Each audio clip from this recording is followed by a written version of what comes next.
Welcome to the deep dive. We're all about taking, fascinating material and really pulling out those key insights that can maybe shift how you think, how you learn. Absolutely. And today, we've got a really powerful example, I think. Real world stuff. Yeah, it's packed with those aha Yes. moments, especially if you're looking for, effective ways to gain knowledge, maybe quickly but thoroughly. Forget the abstract theories for a second. This is watching someone actually do it. Rapid learning, personal transformation, it's all in there. Exactly. So we're diving into excerpts from Start Speaking English in 7 Days. Now, okay, the title sounds like a language guide, maybe. Right. But the real gold, as you said, is the story, the journey of Ravi. This young man in India, right, who basically decided, I'm going to speak English and I'm going to do it in 1 week. Which is, let's be honest, incredibly ambitious. Yeah. Serious goal. Totally. And our sources, well, they're rich because it's not just instructions. We get the narrative. We see Ravi's motivations, his struggles. Mm-hmm. The specific steps he took day by day, and the shifts in his mindset, which are maybe the most important part. It's kind of a blueprint. It really is. So our mission here is to dissect Ravi's week. What exactly enabled this rapid progress? What were the core strategies? And maybe what underlying beliefs about learning did he tap into? Was it just the techniques or something deeper? Good question. And crucially, what can you, listening right now, extract from his really intense, focused approach? How can you apply it? Yeah, whether it's learning a language like Ravi or, any new skill, tackling any big challenge, really. We're looking for those transferable principles. We're sort of uncovering the hidden mechanics behind accelerated learning using this one specific, really compelling case study. What are the fundamentals here that maybe anyone could replicate? Okay, so let's paint the picture. Ravi, he's 24, sharp, curious, living in a smaller Indian city, works in a mobile phone shop. Right, a place where English pops up a lot with customers, tech specs, that kind of thing. His boss handles it fine, apparently. But Ravi feels stuck. He can read a bit, understand a few words maybe, but if someone speaks English to him... he freezes. Total shutdown. It's this constant source of embarrassment for him, a real barrier. It's that classic gap, isn't it? Passive understanding versus active communication. You know the ingredients, but you can't actually cook the dish. Well put. And it's incredibly frustrating for people who experience that. And then comes this moment, this pivotal moment in the shop. A woman walks in, wants the latest iPhone. Okay. Ravi understands her question perfectly. He knows what she wants. But the words, they just won't come out. Oh, that feeling. Just blanking under pressure. His face gets hot. He stumbles, eventually just points and manages this pathetic, that phone here. Oh, no. And the customer, understandably unimpressed, she just leaves. No sale. Wow. That's more than just a lost sale, isn't it? That hits deep. Exactly. It's a personal blow. And that is the catalyst. That's what sparks his radical decision. That feeling of, knowing you should be able to do something, but being completely unable to. Yeah. It's a powerful motivator for change. It forces a confrontation. Right. So, chapter 1, the decision. Planting that seed of change, we know his background now. 24, bright, curious, mobile shop job. And his English limits. It wasn't zero knowledge. He had some foundation, but the speaking part, the spontaneous response, missing. And that gap drove him. Totally. He'd done the school thing, memorized grammar, probably passed tests. Like so many of us, yeah. But that night, he's on his terrace, just thinking, and it hits him. School focused on marks, on rules, not on actually talking to people. It's a common critique of traditional methods, isn't it? Focusing on analysis over application, deconstruction over construction. Exactly. And right there, he makes a choice. a proactive one. He doesn't just wallow in frustration. He invents this idea. Mission English, 7 days. I love that framing. Mission, it gives it weight, urgency. It's this self-imposed, intense challenge, a commitment to break through the fear, try something totally new, that specific time-bound goal.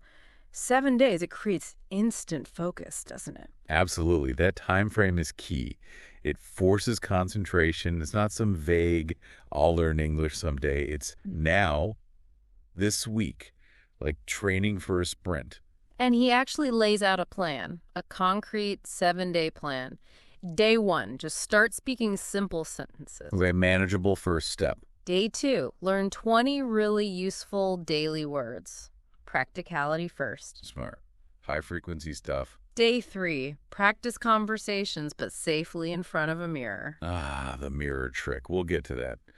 Lowers the stakes. Day 4, immerse himself. Listen and repeat English stories. Get the rhythm. Input, yeah. Crucial. Day 5. The big one. Talk to a complete stranger in English. Oof, the fear test. Day 6, record himself speaking, then actually listen back and review. Become his own coach. The self-assessment.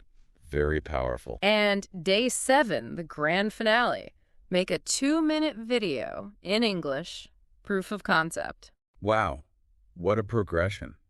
Internal practice, vocab, simulated interaction, real-world test, self-review, and then a performance piece.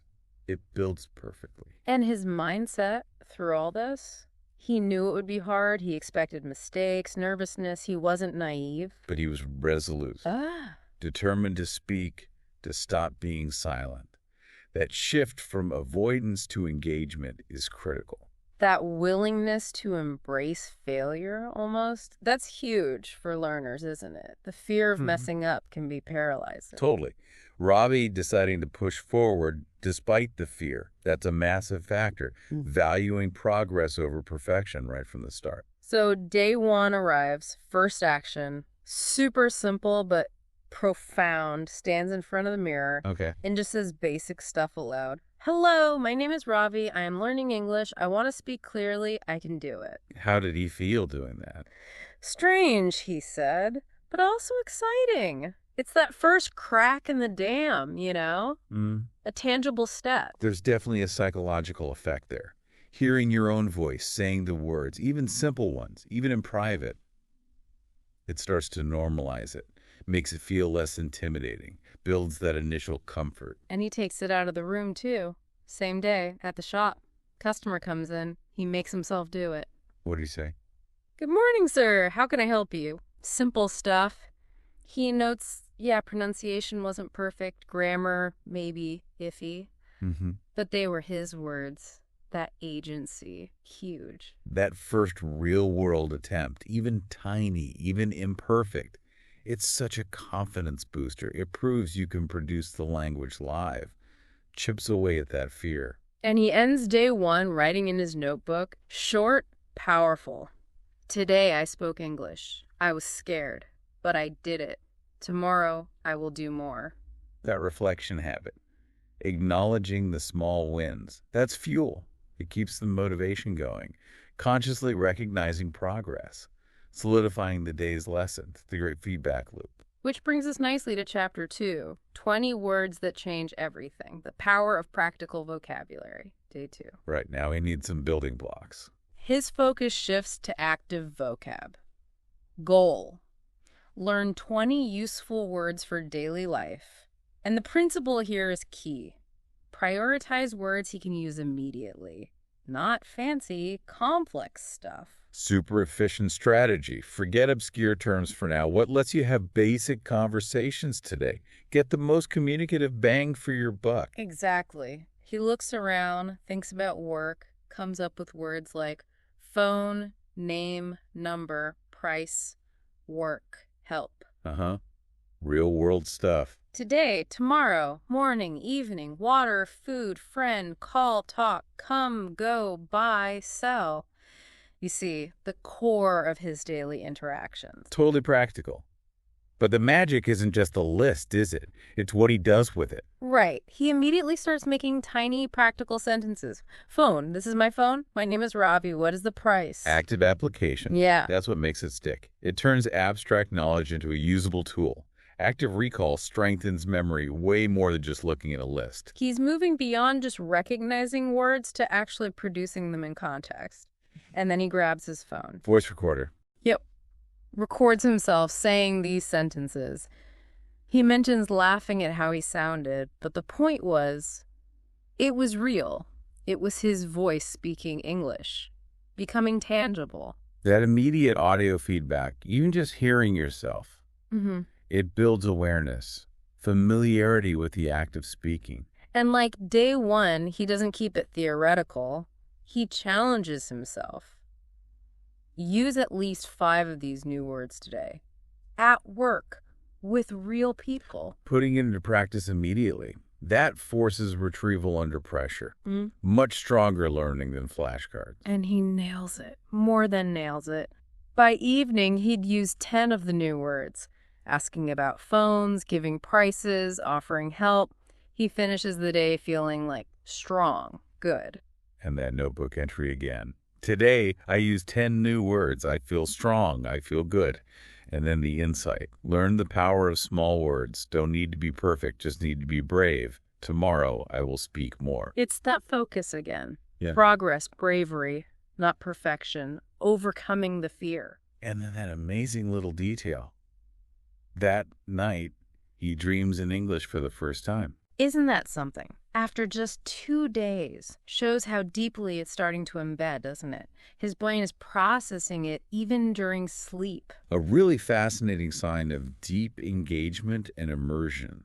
The language is becoming part of his subconscious. Okay, so chapter 3, the mirror trick. Finding a non-judgmental practice partner. Day 3, he's got some momentum now, right? 2 days of speaking under his belt. Yeah, confidence is probably building. So, the mirror. His goal is to practice speaking to the mirror, emphasizing it as safe, no judgment. Right. It provides that simulated social interaction, but without the anxiety of a real person listening. You can focus just on talking, your expressions, without fear of mistakes. Reduces that performance anxiety. Makes sense. So what did he do? Starts with affirmations again, looking at himself. Good morning. My name is Robbie. I speak English now. I am not afraid. Did it still feel weird? Yeah, he notes feeling awkward at first, which is normal, right? Talking to yourself, especially in a new language. Absolutely. Getting over that initial self-consciousness is part of it.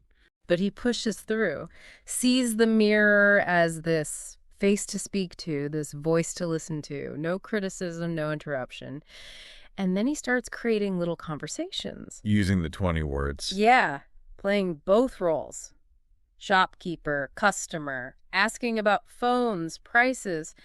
Active role-playing like that is great for fluency. You have to think about both sides of the conversation. It really internalizes the flow, forces you to use the language in context. And he expands it. Creates 3 mirror characters. A customer, a tourist asking for directions, a new friend. Makes up simple dialogues for each. That's smart, adapting the language to different situations, different goals, more flexible use. Then another challenge, speak for 1 full minute, non-stop, in the mirror. Wow, just stream of consciousness. Pretty much. Introducing himself, job, learning goals, feelings, hopes about English. He said afterwards he felt free, liberated. That's a great fluency exercise. Forces real-time retrieval and sentence building without relying on dialogue cues. Builds confidence in learning speech. He even does more mirror practice in the evening. Topic, food, likes, dislikes, habits, favorite dishes. You can see the feedback loop. The more he does it, the less afraid, the more confident he gets. Consistent, deliberate practice, even small amounts, it builds that self-efficacy. Each successful moment strengthens his belief. I could do this. And his notebook entry for day 3 is quite profound. Today, I spoke to the mirror, But I also spoke to myself. I heard my own voice. I felt my own courage. I am not just learning English. I am learning to trust myself. Wow. That link between language learning and self-confidence, self-trust, that's a huge takeaway. Overcoming that fear really impacts your whole sense of capability. Okay, moving to chapter 4, the power of listening and repeating. Absorbing the language. Day 4. Now there's a shift, right? From producing English to absorbing it. Yeah, focusing on input. He remembered that advice. Listen like a baby before you speak like a native. You need to fill the well before you can draw water. Get that foundation of sounds, rhythm, intonation. His method. Listen and repeat. Specifically, English stories. He finds a YouTube video. A simple English story, The Boy in the Mango Tree. Slow, clear voice. Perfect. Choosing the right material is key. Something just slightly below your level so you can focus on the sound, not just struggling with meaning. Allows active engagement with pronunciation, rhythm. And his process is systematic. Listen to a line, pause, repeat it aloud, multiple times. He sees it as training. Ears, tongue, memory. It's that technique called shadowing, isn't it? Exactly. Shadowing. You listen and repeat almost simultaneously. It's incredibly effective for pronunciation, intonation, getting that natural flow. You're mimicking a native speaker directly. He picks up new phrases this way. Once there was, he loved, every summer. He visited, practices them over and over, and the result after an hour. What happened? He could retell the whole story himself. Imperfectly, sure, but he could do it.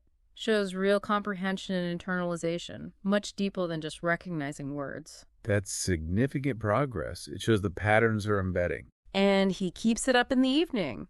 Listens to beginner English podcasts while walking around his room.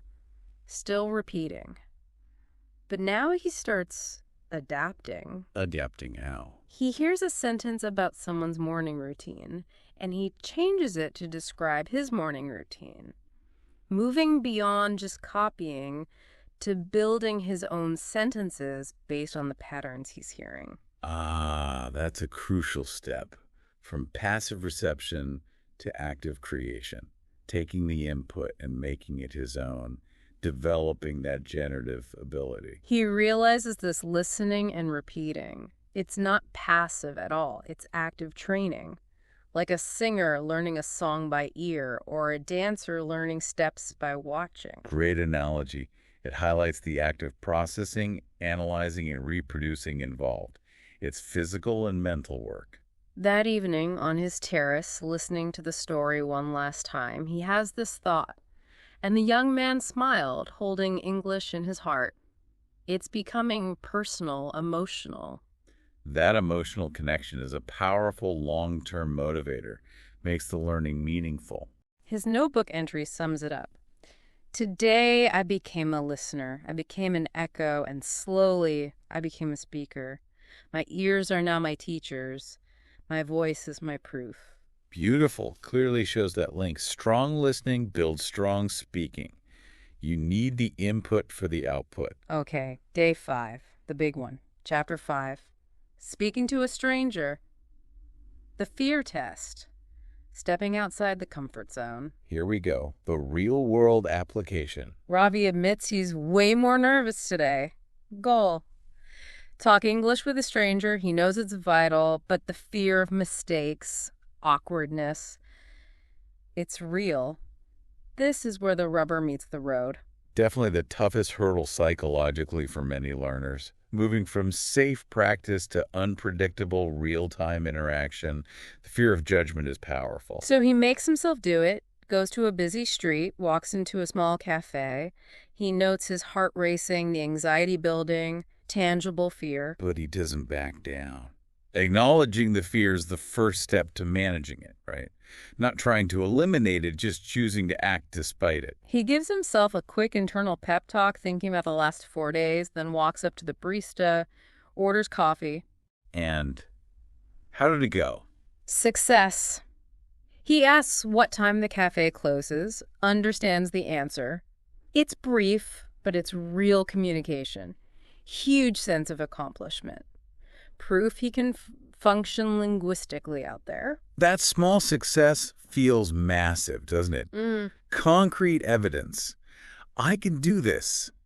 Breaks down that psychological barrier. And then something spontaneous happens. He sees an older man struggling with a suitcase outside. Okay. He decides to offer help in English, leaves to a short conversation.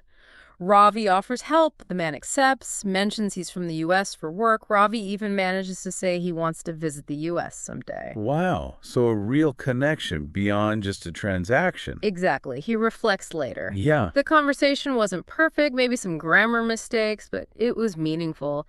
He crossed the fear line. He realizes the reward of connection outweighs the risk of awkwardness. That shift in perspective is vital for long-term learning. Prioritizing communication over perfection. Imperfection is just part of the process. His notebook. Today I spoke to a stranger. Felt nervous but didn't stop. Made mistakes but didn't care. I was proud. I connected. Tomorrow I will speak again. And then he whispers, "Fear won't stop me anymore." What a breakthrough. That's pure self-efficacy. He's not just learning English. He's building resilience. Which leads into Chapter 6, Recording and Reviewing Becoming Your Own Coach. Day 6. More introspective now. Turning the focus inward. His strategy: record himself speaking English, then listen back critically, become his own coach. A really sophisticated tactic. Highly effective and often underused. It gives you objective data on your speech. You spot things you miss in the moment, like an athlete reviewing game film. First recording. Speaks for 2 minutes about his journey so far, how he started, practices, progress, future plans. Summarizing like that reinforces the learning too, right? Definitely. It's metacognitive practice. Reflecting on strategies, evaluating what works, solidifies understanding. Listening back, he feels uncomfortable at first, which is common, but he makes himself focus.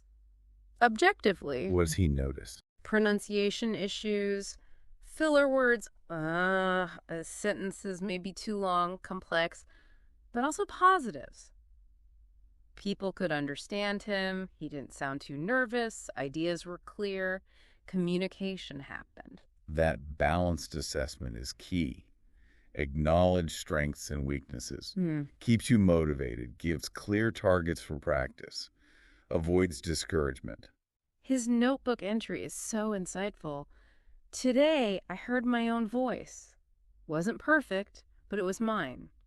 I can improve, I can practice. I will listen to my recordings every day, taking ownership, committing to self-improvement. That commitment to regular self-reflection and correction, that's what makes learners effective. Developing that ability to monitor yourself and adjust, becoming autonomous. He does another recording. This time simulates a chat with a friend. Raj talks about his progress, feeling happy, confident. And reviewing that one. He notices improvements already. Better flow, more natural sound, more confidence. Shows how fast, focused self-feedback can work. The power of applying what you just learned. Measurable improvement. But he still finds things to work on. Needs to slow down maybe, cut the yums.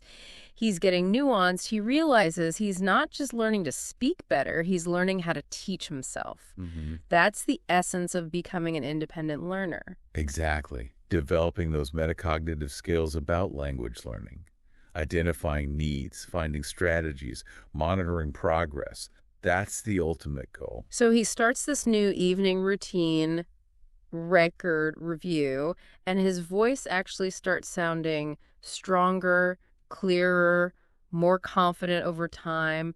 Consistent practice reinforcing those neural pathways. That cycle practice, record review, creates a powerful feedback loop, accelerates learning, solidifies correct patterns. Very effective. Day 6 notebook. Today I became my own coach. Listened, reviewed, improved. Don't need a teacher to tell me what to do. Just need to listen to myself and keep going. Tomorrow I will speak again and I will be better. Such an empowering statement. Independent self-reliance. He's taking ownership. And finally, Chapter 7, the final challenge. Speaking English for 2 minutes. Day 7. The culmination. The big finish. Yeah. His biggest challenge yet. Record a 2-minute video, all in English. Tangible proof of progress. Maybe inspire others. A powerful way to consolidate everything. It's a great motivator, a concrete goal, a way to showcase the transformation, a public testament to the effort. So he prepares, reflects on the week, makes a list of points for the video, how we started, strategies used, what he's proud of, how he feels now, pre-planning for clarity. Smart. Organizing thoughts, choosing words, helps ensure a fluent, confident delivery. He does a practice run first, just rehearsing the monologue in his head or quietly, talking of the past frustration, the daily practices, acknowledging imperfection but feeling proud of sticking with it, seeing improvement, builds confidence for the real thing. That rehearsal is valuable. Primes the brain, makes the words flow easier under pressure. Then action. Records the video. Timer running, and he does it. Delivers the 2 minutes confidently, clearly, no major stops or hesitation. A direct result of that week's focus. That fluent delivery. It's powerful proof of the strategies and his dedication. Significant, rapid improvement. Watching it back, his reaction is interesting. He sees it's not perfect English, yeah, but he also sees clarity, purpose, genuine feeling. It's heartfelt. That's a healthy attitude, right? Absolutely. Maturity as a learner, knowing proficiency is a journey, appreciating the progress made while still seeing room to grow. The video becomes this huge milestone, tangible proof. From fear to confidence to communication. And he shares it. Friends, family, they're amazed, inspired. That external validation, incredibly reinforcing, boosts motivation, solidifies the belief, I did this. Final notebook entry. Today I spoke for 2 minutes. Wasn't perfect, but it was real. Spoke my truth. Spoke my journey. And I will keep speaking. This is just the beginning. Great ending. It wasn't just about the week, it was the launch pad. Igniting the passion, building the foundation for continued growth. The story ends saying he's not just learning English now, he's living it, using it, committed to ongoing progress, truly inspiring stuff. It really is a fantastic real-world example. Focused approach, effective strategies, determined mindset leads to rapid progress, not just in language, but any skill. So let's wrap this up. Bringing it back to you, the listener. What are the core takeaways here? What can you grab from Ravi's week and use in your own life, your own goals? Okay, first, that power of a clear, focused, short-term goal. The 7-day mission created urgency, structure. Second, breaking down the big, scary thing, learning a language into small, daily, manageable steps. Chunking makes anything less daunting, gives you a roadmap. Totally. And third, prioritizing practical vocabulary, stuff you can use now. Get communicating quickly. Don't get bogged down in the obscure stuff early on. Fourth, consistent, varied practice. Mirror work for low-stakes confidence building. Listening and repeating for rhythm and sound. Real-world conversation, even if it's scary, hits different aspects of the skill, keeps it engaging. Fifth, stepping outside the comfort zone. That's where the growth happens, right? Like talking to strangers. And sixth, self-assessment. Recording yourself, reviewing, becoming your own coach. Active recall and self-correction beat passive review any day. Absolutely, and maybe overarching all that. Seventh, perseverance and that growth mindset. Ravi faced fear, made mistakes, but kept going. Believing you can improve through effort. That's fundamental. Yeah, he didn't see his initial lack of English as some fixed state. He saw it as a challenge he could overcome with the right strategy and effort, growth mindset in action. Exactly. So here's that final thought for you to mull over. What silent goal have you been putting off? Maybe it feels too big, too intimidating. Thinking about Ravi, what small, focused 7-day mission could you create just to start, to make some tangible progress? Yeah. Unlock a new skill, conquer a fear, move towards an aspiration. Think about Ravi's principles. Focus, small steps, consistent practice, practical application, pushing boundaries, self-review. How could you apply those? Take inspiration from his notebook. Thanks for joining us for this deep dive. We look forward to exploring more fascinating insights with you next time. Until then, keep questioning, keep learning, and keep pushing your own boundaries.